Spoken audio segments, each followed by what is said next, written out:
Hello, my name is Diane, and today I want to talk about all of the books I read in June. I read 7 books in June, and then I tried reading another one. I have 1 DNF, and then 7 books that I actually finished. I did not read anything from my monthly TBR. I just completely abandoned it pretty quickly into the month in favor of these other books. These are all books that were on my general TBR or new releases that I had my eye on. So I'm not too upset about that, but it does mean that my physical TBR is still just sitting there waiting for me to get to it. I'll get there someday. So my DNF was actually the last book I read. I usually talk about these books in the order that I read them, but I'm going to start with that one to get it out of the way, and that way we can end on a more positive note than the one book that I didn't really enjoy, and that book was Kagan the Damned by Jonathan Mayberry. I was really excited about this. It sounded like something that I was really going to love. The premise was really interesting to me. It's about Kagan. He is the King's Guard or on the guard, and he is responsible for the royal children, and the opening of the book is they're under attack, and the children did not survive. Something happened to him. It seems like he was drugged or something so that he wouldn't be able to react and protect anybody. And of course he becomes damned for this, or he damns himself, I think. I just wasn't really clicking with the writing. It wasn't really doing anything for me. I really liked the premise. I thought it was really interesting. I liked that we started right in the midst of all these things happening. There wasn't really time to establish who these people were or who Kagan is even. We just kind of learn things as we go, as he's figuring out what's going on. So, interesting book, but just the writing style, something about it wasn't working for me. So I decided to set it down. That's okay.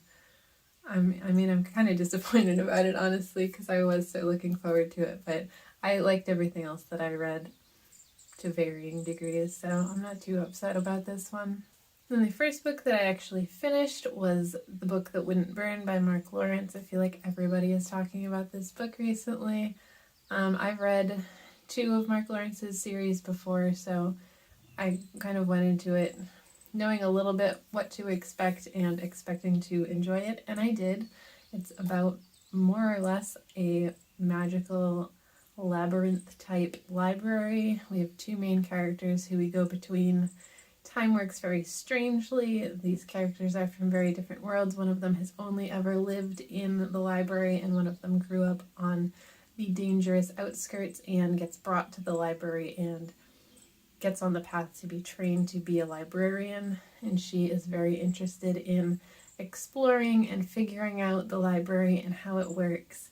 And her showing up makes our male main character realize there's so much more to the library than even he's known, and he's been there his entire life. He's never known anything else. So it was very interesting to get to know the 2 characters, to see them interact. They meet by chance, and they are kind of exploring this library together, figuring out, leaving each other and coming back to each other, realizing how strange the library actually is. It is a very slow-paced book. That was really my only problem with it, but I think it was very fitting where we're exploring the setting along with our characters and kind of figuring out this very magical, mysterious place. And the ending left me thinking that there's going to be a lot more action in the sequel whenever that comes out. But this is a new release, so it probably won't be for a little while. Then I read The Two Doctors Gorski by Isaac Fellman. This was a little bit out of my comfort zone. It's about a female main character who is in academia. The researchers within this academic world use magic to assist them in whatever they're researching. So that was a very interesting take. She is able to read minds, and you start uncovering she's working for this very famous or infamous researcher who has taken the personality traits of himself that he does not like and put them into another being. He has made another version of himself that has all of the traits that he wishes he didn't have. So he has literally separated those things from himself, and now he is only the traits that he liked about himself, and his double is only the traits that he wished he didn't have. So our main character gets to learn about both sides of him while also interacting with other people. It's a lot of things about identity are coming up, abuse within the academic world. It's not like super heavy feeling, but it is a bit more of a serious tone as she's having these conversations with other people, exploring these things about herself and learning her own identity, kind of having conversations about who you are without the things you think of as negative about yourself or that other people may view as negative about yourself. And I think that was an interesting conversation. I don't read a ton of academia setting type of books, so that was a little bit different for me, but it was, I think, a very interesting way to talk about those things and explore those things.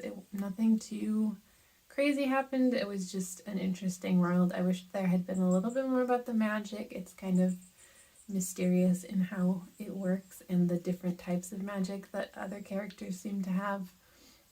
But overall, I enjoyed this one. I thought it was an interesting read, something a little different for me, so that was fun. Then I read Ascension by Nicholas Binge. This is a sci-fi thriller. I was pretty excited about this. It ended up not quite living up to what I expected it to be, which was a little disappointing, but I think it has a lot of interesting elements. It begins with a man who has believed his brother has been dead for many years, and then his friend turns up and says, "I've seen your brother, he's still alive, I'm certain that it was him." And he's at this mental hospital. So he sets out, finds out that it is his brother, he is alive, and you begin to discover through a series of unsent letters what happened to him and why he's been missing for so many years. And then it goes into the letters, and you find out that the brother Harold is a scientist, and he was brought on to this group of scientists to explore this mountain that has appeared out of nowhere in the ocean. Him and a small team go to the base of the mountain, and then they begin to ascend the mountain, and things start getting very strange as they go up. Things don't seem to be making sense. They get very paranoid. There's possibly something else out there on the mountain with them. I was hoping that this would be a bit more of like a psychological horror as they're going up the mountain and things are getting weirder. I wish we were a little bit more in their heads, and some of that was the format where we're getting it through letters and he's trying to work things out. I wish we were just in there with them. I think it would have made the build-up a lot stronger for me. Some of the sci-fi elements were very familiar to me. They were things that I've seen elsewhere in sci-fi, so it didn't feel like it was as original as I wanted it to be. It was interesting, but didn't really live up to what I expected it to be or hoped it would be. Then I read Untethered Sky by Fonda Lee. This follows a main character whose mother and brother were killed by a manticore, and you see her go on her journey to become a rooker and bond with these large birds, basically, and they hunt manticores. So she sets out on her path to revenge against the manticore that killed her family. I think it was a very interesting premise. I didn't really connect with the main character very much, so that kept me from really being hooked and caring what happened to her. But I thought it was a really interesting story. It focuses very heavily on these animals and this bond with the animals. And it is a very delicate bond that she has with the animals, that anyone has with these animals. They really have to work very hard at keeping that relationship with the rooks strong so that they can work together and learn how to hunt manticores effectively and safely, because it is a very dangerous thing to be doing. And I thought that whole setup and the animal aspect of it was very interesting. I really enjoyed that. Yeah, I don't know, I had a fun time with it. I didn't love it, it's not any favorite, but I thought it was pretty good. Then I finished a nonfiction book called Leadership and Self-Deception by the Arbinger Institute. This is a book that I own. This is the first owned book that I've read this year. It's also the first nonfiction book I've read in quite some time. both things I'm trying to get back into my reading, but not doing very successfully. This is a book all about the concepts of self-deception and getting out of the box. And at its core, it's basically teaching people to think of people as people and not problems. More or less, the story explains it. It's written as a story where you're seeing a management level employee getting trained by his higher ups on these concepts and how important it is to their company and the way that they want people to interact with each other at their company. It is based on real things that actual companies do and teach and put into practice. It feels very cheesy, and I have seen in school and at work those cheesy training videos from like the 80s and 90s where they're acting out the things that they're trying to teach you and putting it in real world situations. That's very much what this book felt like. It's very cheesy, but to me it's a very charming setup for how to teach these concepts and things that they want you to understand. I think it effectively breaks it down and gives really good examples of real world practices, not just in a professional setting, but they also apply the ideas to personal life and home life, those types of relationships as well. So I don't think this was anything groundbreaking. I just think it's interesting to see that just broken down and put into practice in different examples. So I thought it was pretty interesting. Then I read Redemption in Indigo by Karen Lord. This follows Hannah, who is married to this man who is just a selfish glutton, and he gets into all kinds of trouble, and so she leaves him and then is given this chaos stick.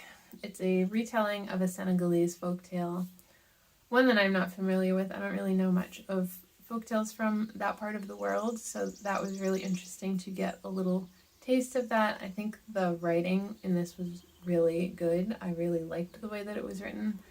It's written as if someone is talking to you and telling you this story, as if you're hearing the folktale in an oral story. And I think that's a really interesting way to frame this type of story, because that is how folktales were passed down. It was a lot more lighthearted than I had expected it to be.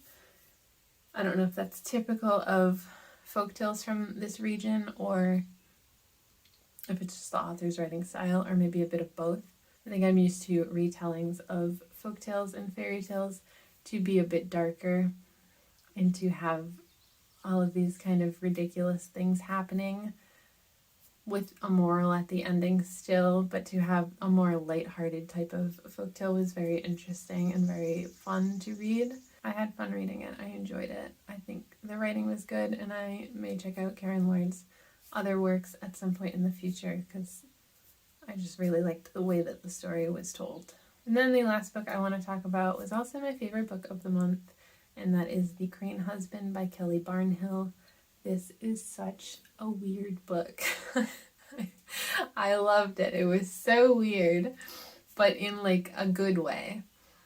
So this is told by, the main character is narrating it, but she is recalling when she was 15 and her father had passed away. She is basically running her whole household and taking care of her much younger brother. Their mother is a very flighty artist. She doesn't really pay too much attention to them. You know, she gets the money to pay the bills, but our main character is the one who's really running everything and trying to make it seem like everything at home is fine when she's at school or around other people. And the mother has a string of romantic interests that never stick around, and at the beginning of this book she shows up with a 6-foot-tall crane who is her latest romantic partner, and he is staying at the house with them, and it seems like he's there to stay. This covers some pretty heavy topics for a very ridiculous setup. There's a lot of generational trauma that we get into, domestic abuse, neglect. There's social services are kind of snooping around this house as they think maybe something's not right, and our main character is trying to cover it up because she's worried about what will happen to her brother to get put into the system and likely separated from one another because she is a teenager and he is like 6 years old. And she's also trying to protect her mother because she doesn't just want to leave her mom in this increasingly dangerous situation that she's now in. And it's much more magical realism. You're not really sure the whole time, like, is he really a crane?